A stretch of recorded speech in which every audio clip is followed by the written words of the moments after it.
Hi guys, first of all, welcome to this channel Master Trades.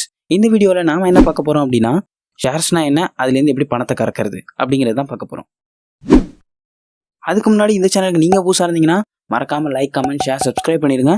வாங்க வீடியோக்குள்ள போயிடலாம்.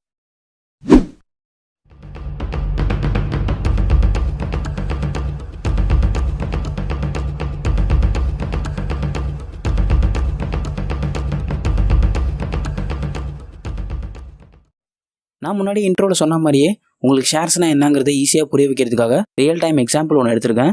நம்ம அதையும் கம்பேர் பண்ணி ஸ்டாக் மார்க்கெட்னா என்ன அப்படிங்கிறத உங்களுக்கு எளிமையாக சொல்ல ட்ரை பண்ணுறேன். இப்போ இந்த மாதிரியான ஒரு சுச்சுவேஷன் உங்களுக்கு ஆகுதுன்னு வச்சுக்கோங்க. நீங்கள் ஒரு ஹோட்டல் வச்சுருக்கீங்க. அந்த ஹோட்டலில் நீங்கள் நல்ல லாபம் எடுத்துகிட்டு இருக்கீங்க. ஒரு மாதத்துக்கு 30,000 50,000 வரைக்கும் லாபம் எடுக்கிறீங்க. நீங்கள் நினைக்கிறீங்க நான் இன்னொரு ஹோட்டல் திறந்தால் இனிமேல் நல்ல லாபம் எடுக்கலாம் அப்படின்னு நீங்கள் நினைக்கிறீங்க. பட் ஆனால் உங்கள்கிட்ட இன்னொரு ஹோட்டல் திறக்கிற அளவுக்கு காசு இல்லை. உங்கள் கையில் 50,000 தான் இருக்குது. பட் அந்த ஹோட்டல் திறக்க 1,00,000 ரூபா தேவைப்படுதுன்னு வச்சுக்கோங்க. இப்போ நீங்கள் ஒரு காமன் மேனாக என்ன பண்ணுவீங்க? உங்கள் முன்னாடி இருக்கிறது 3 ஆப்ஷன்ஸ்.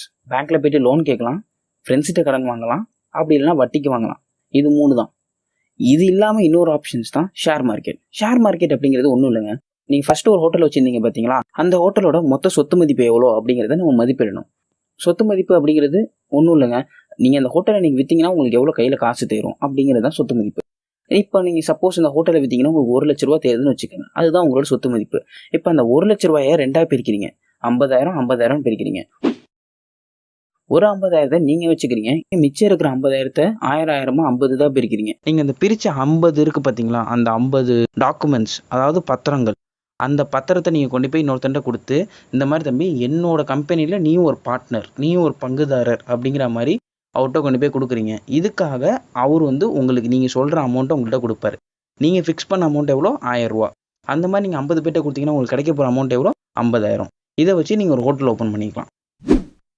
நீங்கள் என்ன பண்ணுறீங்க? ஏற்கனவே இருக்கிற உங்களோட 50,000 இப்போ வர ஒரு 50,000 சேர்த்து ஒரு ஹோட்டல் ஆரம்பிக்கிறீங்க. அந்த ஹோட்டல் ஓரளவு நல்லாவே போகுது, உங்களுக்கு நிறையாவே லாபம் வருது. இப்போ உங்களுக்கு இன்னொரு கேள்வி கூட வரலாம். சரிப்பா, நான் ஹோட்டல் ஆரம்பித்தேன், நான் நல்லா இருக்கேன், பட் என்கிட்ட ஷேர்ஸ் வாங்கினா அவங்களுக்கு எப்படி ப்ராஃபிட்ஸ் வரும் அப்படின்னு நீங்கள் கேட்குறது எனக்கு புரியுது. இது நான் உங்களுக்கு ஒரு சிம்பிளான வேலை எக்ஸ்பிளைன் பண்ணுறேன். இப்போ நீங்கள் அந்த ஹோட்டல் ஆரம்பிக்கிறீங்க, ஒரு மாதத்துக்கு ஒரு 10,000 ரூபா ப்ராஃபிட் பண்ணுறீங்க அப்படின்னு வச்சுக்கோங்க. அந்த 10,000 ரூபாயில் 5,000 ரூபாய் நீங்கள் வச்சுக்கலாம், மிச்சம் இருக்கிற 5,000 ரூபாயை அந்த 50 பேருக்கு பிரித்து கொடுக்கணும். இதுதான் பேசிக்காக டிவிடெண்ட் அப்படின்னு சொல்லுவாங்க மார்க்கெட்ஸில். பட் ஆனால் இதை நிறைய கம்பெனி கொடுக்கறதில்ல. அது எதனால் கொடுக்கறதில்ல, அப்படி கொடுக்காம இருக்கலாமா அப்படிங்கிறத வர வீடியோஸில் நான் உங்களுக்கு சொல்கிறேன். அடுத்தது ஷேர்ஸ்னால் என்னென்னு பார்த்துட்டோம். அடுத்தது ஷேர் மார்க்கெட்னா என்னென்னு பார்ப்போம். ஷேர் மார்க்கெட் அப்படிங்கிறது ஒன்றும் இல்லைங்க. ஒரு மார்க்கெட்டு, அங்கே போனீங்கன்னா உங்களுக்கு ஷேர்ஸ்லாம் கிடைக்கும். இந்த மாதிரி நிறையா கம்பெனி இருக்கும். இப்போ நம்ம ஹோட்டல் வச்சுருக்கோம்ல, இந்த மாதிரியே நிறையா கம்பெனிஸ் உங்களுக்கு அங்கே லிஸ்ட் பண்ணியிருப்பாங்க, அதாவது வச்சுருப்பாங்க. நீங்கள் போயிட்டு உங்களுக்கு எந்த கம்பெனி வேணுமோ அப்படிங்கிறத சூஸ் பண்ணி எடுத்துக்கலாம்.